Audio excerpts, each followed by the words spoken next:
welcome to the toughest and most spectacular round of the FIA World Rally Championship.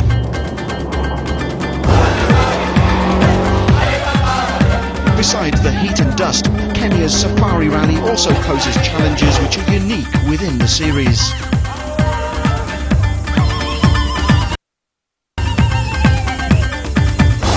Round 8 of the WRC is the championship's only visit to Africa and is run entirely in the Great Rift Valley, an hour and a half or so north of Kenya's capital, Nairobi. Each of the 3 days will cover as much ground as an entire conventional rally. The competitors have to expect the unexpected, even with spotter helicopters providing an eye in the sky. The African rains can turn the dust into deep mud, while the fact that the stages are run on open roads means other traffic is an extra hazard, as are the high temperatures and the Kenyan bush itself. Pre-event shakedown test for Peugeot Gilles discover that anything is possible on the Safari. This is an event where only the unpredictable is predictable. Ford's Colin McRae knows that fact only too well. Steering failure forced him to retire here last year. The strength of the Focus and his win on the last round in Greece means he starts as one of the favourites. He's well aware though that this year's rally promises to be one of the toughest ever. The rough sections are there as they always are, but they're a bit worse and they tend to go on for longer. There's one new section which is very, very rough constantly for about 30 kilometres, so it's going to be quite tough. So far this year, Peugeot have dominated the championship, but the last time the French team won here was in 1978. Series leader Marcus Grönholm will be happy enough just to get to the finish. The idea is to score some points here, not to try to win. I think that's the only way to finish this rally, so we will see in the end if we can do it. Grönholm might never have finished this rally, but his teammates have fared much better. Harry Rovanperä was second here last year, while the reigning world champion Richard Burns has won the Safari twice, including a victory in 1998 for Mitsubishi, his first ever win on a world rally. I've got a good feeling for the right kind of speed. Just need, I think on this event especially, it's probably quite a lot rougher than it's been the last 3, 4, 5 years even. It's how it was in the early 90s, and you have to even go slower than we have the last few years. Tommy Mäkinen has also won here twice, but his first Safari for Subaru didn't begin well. We have done quite a lot of work, 5 days test altogether, and beginning we had some little problems with our dampers. Afterwards we made them stronger, and yesterday I did whole day and it seems to be no problem anymore. On an event where car strength is so important, Skoda could well improve on the third place they scored in Kenya last year. Kenneth Eriksson and Tony Gardemeister certainly hope so. Whatever happens this weekend, Grönholm will still lead the Drivers' Championship thanks to that 14-point advantage, while Mäkinen knows he has to start winning soon if he's to stand any chance of a record-breaking 5th title. In the series for manufacturers, both Ford and Subaru will be out to catch Peugeot. The rally was originally known as the Coronation Safari Rally to celebrate Queen Elizabeth's coronation in 1953. Like the Queen, the Safari Rally also celebrates its Golden Jubilee in 2002 and has given the world of rallying some amazing scenes during those 50 years. For its 50th birthday, the rally has teamed up with the United Nations children's organisation UNICEF to promote the plight of millions of children throughout Africa. As the banners proclaimed, the rally was proud to say yes for children, and the stars of the sport were only too happy to support that campaign. Renewing the link with Queen Elizabeth, meanwhile, her youngest son and his wife, the Earl and Countess of Wessex, performed the ceremonial start in the centre of Nairobi. Day 1 consisted of just 4 stages, but each one was over 70 kilometres, with the day's last being the longest at over 106 kilometres. Those rough, rocky stages are also unique within the championship, as twice Safari winner Nicky Grist explains. Kenya is completely different to any other rally that we do in the World Rally Championship. Bridges, you've got no chance. In Kenya, you have to do the best you possibly can. To give you some idea, during the heavy rains here, when it does rain, it's an absolute torrent. Generally, a lot of roads get washed away with new, great, big, deep crevices. Here you can see, to the left here, the original track has now all been washed away. And more often than not, you always have to divert off onto the grass on to the right or the left and find the smoother line. That is Kenya, and it's very, very special. The day dawned dry and clear, perfect safari weather. Stage 1 was the 73-kilometre Ngima test, which would check all the crews were wide awake. Grönholm, as championship leader, would tackle the the stage first, but the fans clearly had their own favourites.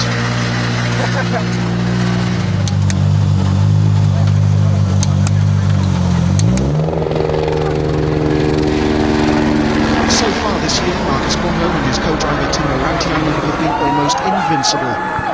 Kenya was always going to be different, calling for a sensible drive to finish and maybe pick up a few points, rather than the challenge for victory the pair have become used to. The two Finns realise, however, that their rally would be over within the first few kilometres.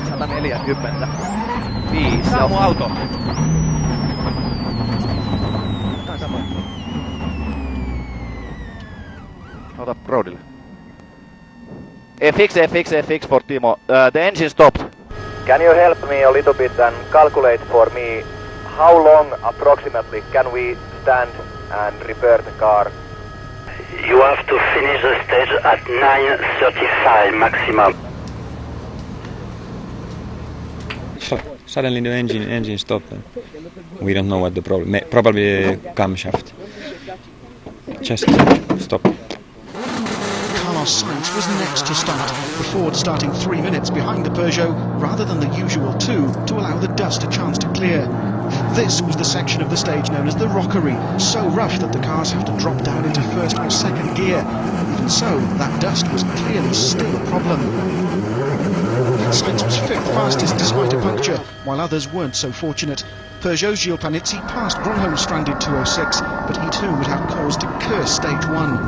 He also suffered a puncture, but more seriously broke the car's rear suspension as well, and over 25 minutes were lost, while Gilles and his brother Hervé carried out emergency repairs. No such problems for Colin McRae and Ricky List.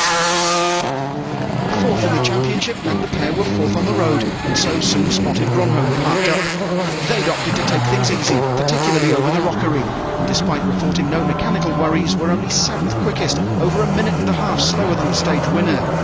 This shot of the Focus picking its way over the rocks clearly illustrates the fact that on the Safari, the winner isn't necessarily always the fastest.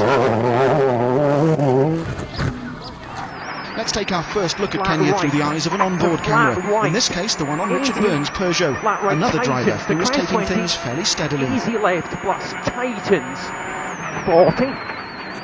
Flat right to minus to jump braking 50. Care turn that K-left, off-road 30. Fast left. With his spotter helicopter waiting patiently, Petter Solberg stormed into the stage.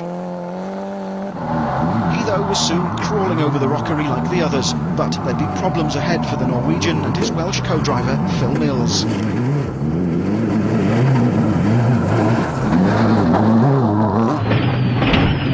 Puncture. Okay. But that puncture was the least of the pair's worries. Clutch failure had also forced them to a halt, and nearly 15 minutes were lost. Yet again, bad luck had struck early in the rally. Solberg couldn't believe it. His teammate also couldn't believe how stage 1 went, but for a completely different reason. Tommy Mackinnon set the fastest time, but by a massive margin. Just watch the clock. No wonder Tommy was happy to release the helicopter as soon as he crossed the finish line. 200. Ja rytkiä pidä keskellä. Helppona. Ja vasen täys. Okay, no problem, you can go back to the service. But 3 other drivers would also beat Sainz's time, one of them making his first appearance in Kenya. That man was Marco Martin, 3rd quickest despite a puncture.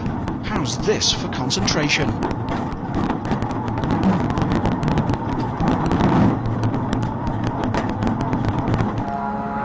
Ericsson and co-driver Tina Torner, no strangers to the Safari, were 4th fastest despite a puncture, 15 kilometres from the end. Skoda's challenge to the likes of Subaru and Ford, though, had clearly been thrown down. But the sensation of the stage was Thomas Rodstrom. Citroën are making their Safari debut, and many had predicted a few surprises from the French team. None, though, had foreseen that Rodstrom would be 2nd fastest on the opening stage. Hyundai, also in Kenya for the first time, weren't so happy. They lost one of their 3 cars when clutch failure forced Fred Moix to join Marcus Grönholm on the list of retirements.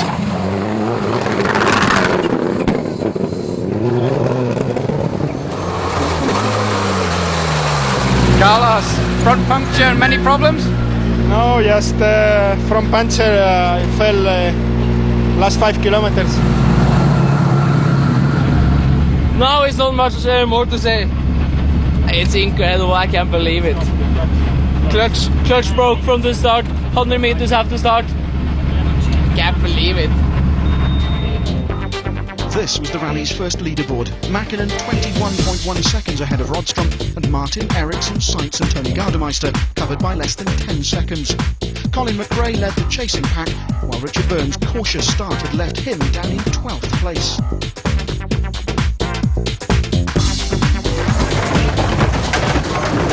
At service there were new clutches and gearboxes awaiting both Solberg's and Mäkinen's cars as a precaution. Incredibly, the Subaru mechanics changed Solberg's in just 11 minutes. What we've done here is change the complete transmission, the gearbox and the clutch, because a few kilometres into the stage the clutch stopped releasing properly and the clutch started to slip.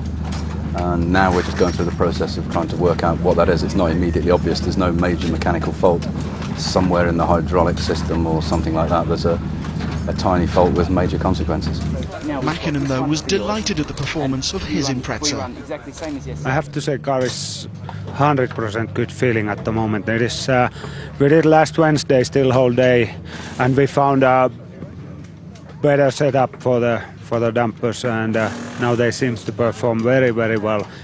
Which is one of the most important area here in Safari, because if you have a good suspension, it makes it much easier for all the other suspension parts and cars and drivers. So it's looking very good at me. Marco, third after the first section is a very promising start.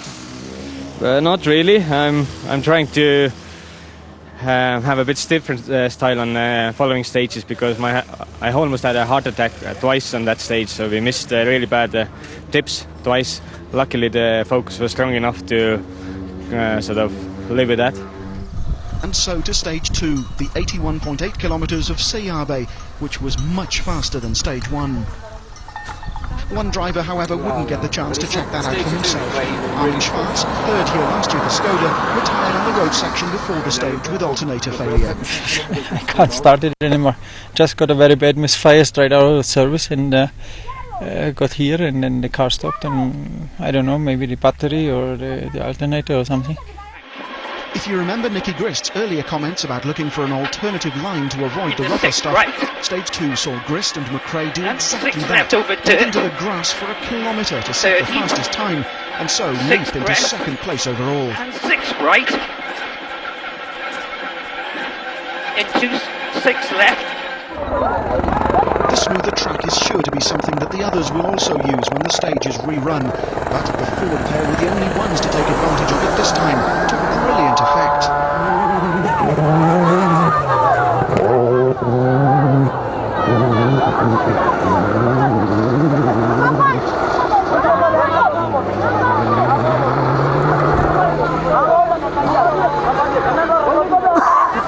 The leaders, though, remain the same. Tommy Mäkinen and co-driver Kyle Lindstrom in the Subaru were only fourth quickest after Richard Burns' dust for a while.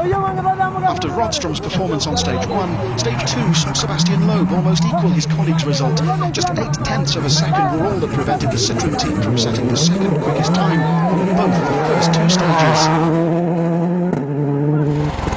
Marco Martin, however, didn't repeat his stage 1 performance.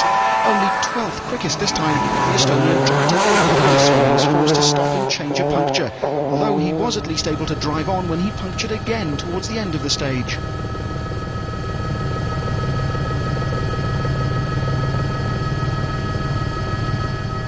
The dust clouds and the ever-present helicopters are clues to another problem, catching the car in front. Petter Solberg was second fastest, but would have won the stage had he not been forced to run in Martin's dust following the Ford driver's puncture. Defeat 2 left plus of a crest.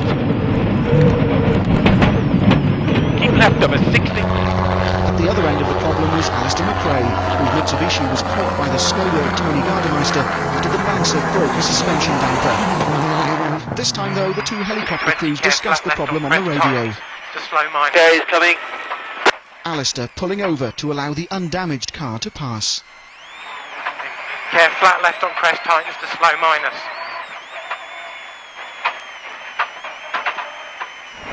Steering damage was what slowed Thomas Rodstrom and Denis Giraudet. Keep an eye on the Citroen's bouncing front wheel.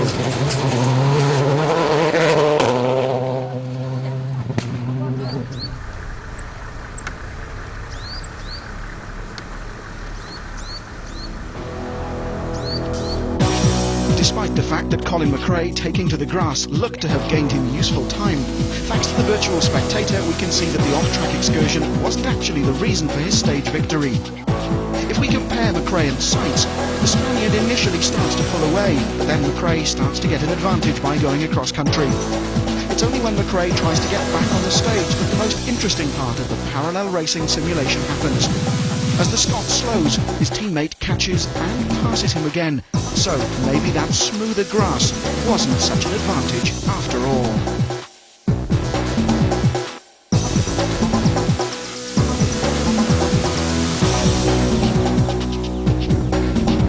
Back at service, and Rodstrom's front suspension had finally collapsed. The Zara ploughed through the dust on three wheels, but despite the dramatic arrival, it was a fairly straightforward job for the mechanics to replace the suspension and steering parts which had failed.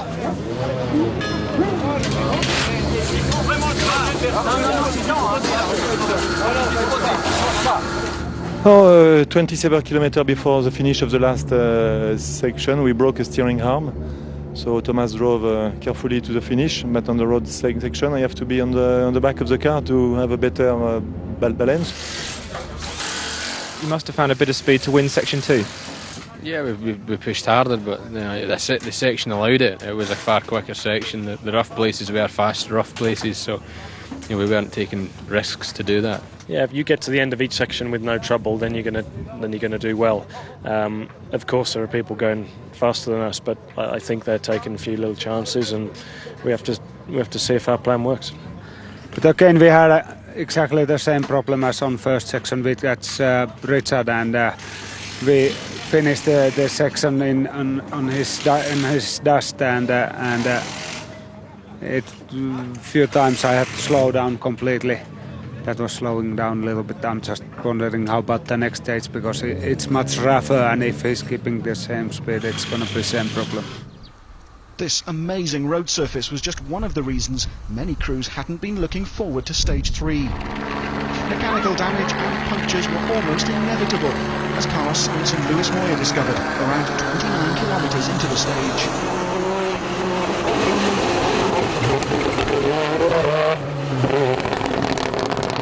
Justo después del río. Dámelo.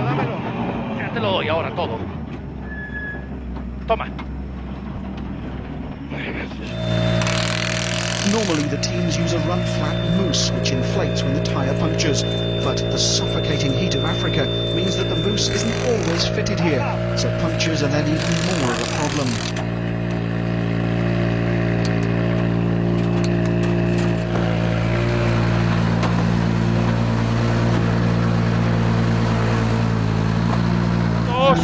Rear suspension problems, not to mention Moya's loose belts, who then also troubled the pair before the end of the stage.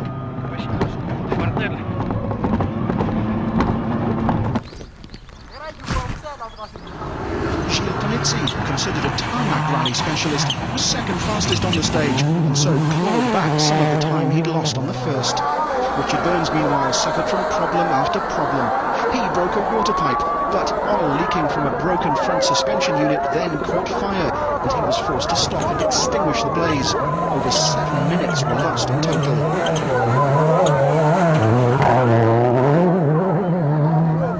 Peter Solberg's miserable day was also continuing. He lost over 15 minutes after stopping to fix a turbo problem, and was now nearly half an hour behind the rally leader, his teammate Mäkinen, who again set the fastest time on the stage, despite dust clouds both inside and outside the car. Ja nyt Doijelle 2. Pomppu koona ja pitkä oikee eri. Ja helppo vasen. Helppo vasen pomppii pitkä oikee alas ja paranee. 4. The dust outside was caused by catching Byrne's stricken car, but the Englishman pulled over to allow the Subaru to pass. And the other 206 also broke a water pipe and his front suspension on the stage, but the Finn was now in 5th place on the leaderboard. Sebastian Loeb's damaged suspension was more serious, at least it was for the driver, who injured his back and radioed the team to have the physio on standby for his return to service. While for Alistair McRae, a broken windscreen didn't prevent him from setting the 3rd quickest time. Right, 70, braking small crest right into full rough on pink left. Pink left, full rough on crest.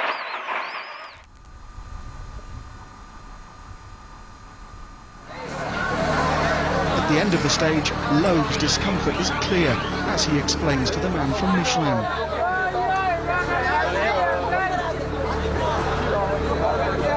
To help his friend, Daniel Elena swaps seats, and so it's the co-driver who will drive the car to service. Rear suspension completely blocked, and the car is hard like wood. You've passed Richard somewhere. Yeah, he was so kind, he let me go because we follow him 5 kilometers in a full dust, and then he stopped and let us go. It was very kind. You have some damage on this side. Was this from this stage or the last stage? Maybe I'm hitting a little bit in the first right corner in the wall. No, we had a problem with the suspension the stage before. Dropped a fair bit of time, but in there it was okay. Just a bit sore on you. So, Mäkinen now led by over 2.5 minutes from Colin McRae, who'd also broken his suspension. Ericsson had dropped to 4th behind Sainz after yet more suspension woes, and Tony Gardemeister in the other Skoda was now 7th after breaking both his rear shock absorbers in the stage.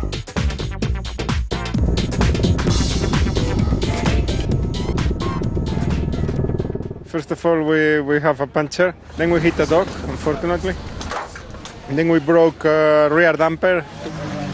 You managed to get through with not too many problems there. No, it was just this noise, and you felt something was loose, so you backed off, in the bumps, and I was so scared to break it completely. So, very happy so far. We had a damper that all the oil came out of, and it caught fire. So we had to let off the fire extinguisher, get out, try and put the fire out, and then come to the finish quite slowly, obviously, because of that. The suspension, the rear suspension were blocked in the stage, so the car was very, very hard, and I was, so it was difficult, but no, it's okay. Stage 4, Ntulele, the longest of the day. Out of sight of our cameras, Gilles Panizzi rolled his Peugeot, losing around 11 minutes, but was able to continue. 3rd fastest, Sainz would return to Nairobi in 3rd place, and will be looking to improve on that position on day 2. Once again, though, it was his colleague who was quickest. Colin McRae's 2nd stage win, plus a subdued performance by Mäkinen, means the pair are only 16 seconds or so apart going into the 2nd day. But the stage wasn't such a happy hunting ground for Petter Solberg. The earlier turbo problems had damaged the Subaru's engine, and so his rally ended 17 kilometres into the stage. Mäkinen too wasn't happy. He wasn't getting spit time from his helicopter and backed off too much as a result. He might have been 4th quickest, but he lost around 2 minutes to McRae.